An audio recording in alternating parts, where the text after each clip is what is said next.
So Bismillahirrahmanirrahim. Now in this video we will talk about the mode of action of the sympathomimetic drugs.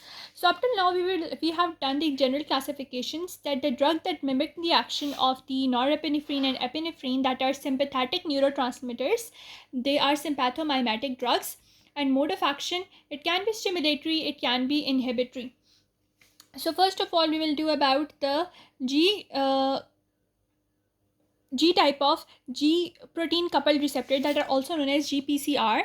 So further we can classify them that whenever this is a GPCR or G protein coupled receptor, so it is the receptor. This receptor is having 3 extracellular loops, as you can see, and 3 intracellular loops, and it is coiling 7 times in the through the membrane.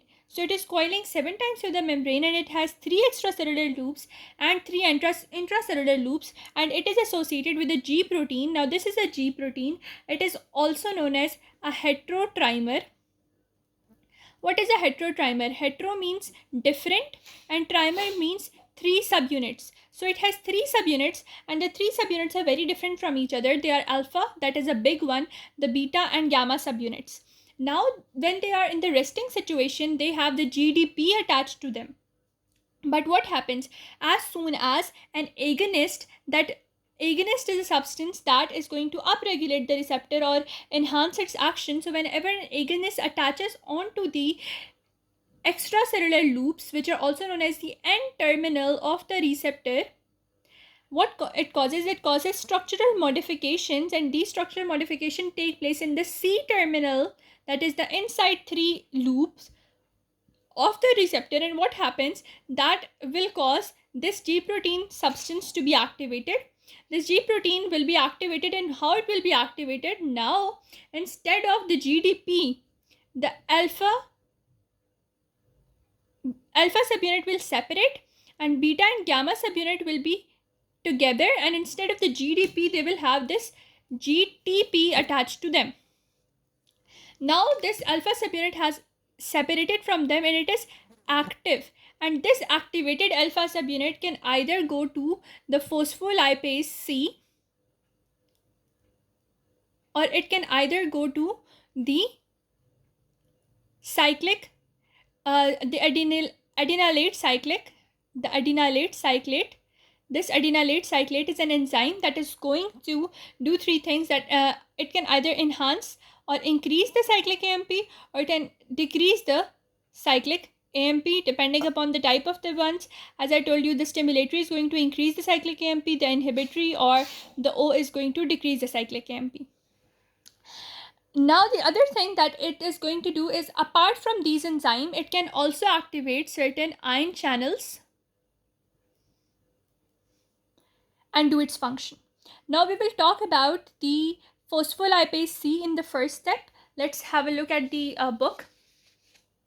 So if you look at the book regarding this diagram, so this was the receptor, and it had agonist attached to it. The receptor is activated. Now the alpha subunits get separated, it gets activated, beta and gamma are together, and they have the GTP attached to them.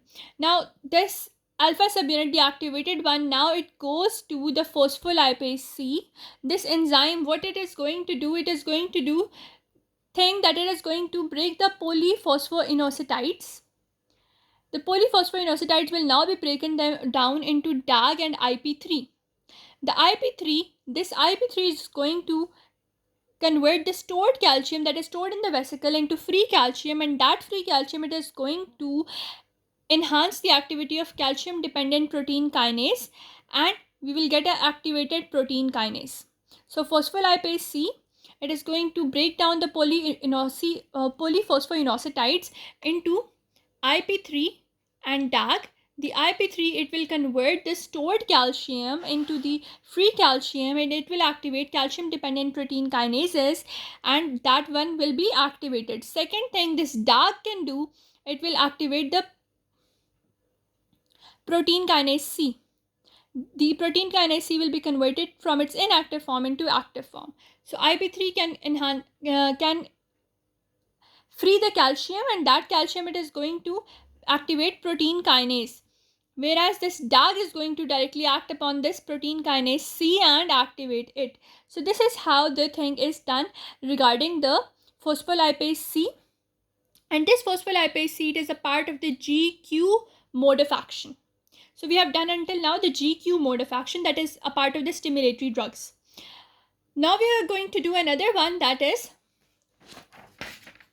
so up till now we have done the stimulatory one, that is involving GQ or G11, and it is involving IP3 and DAG. Second thing we will do is we will now discuss the G stimulatory one that enhances the amount of cyclic AMP. Let's have a look at this diagram now.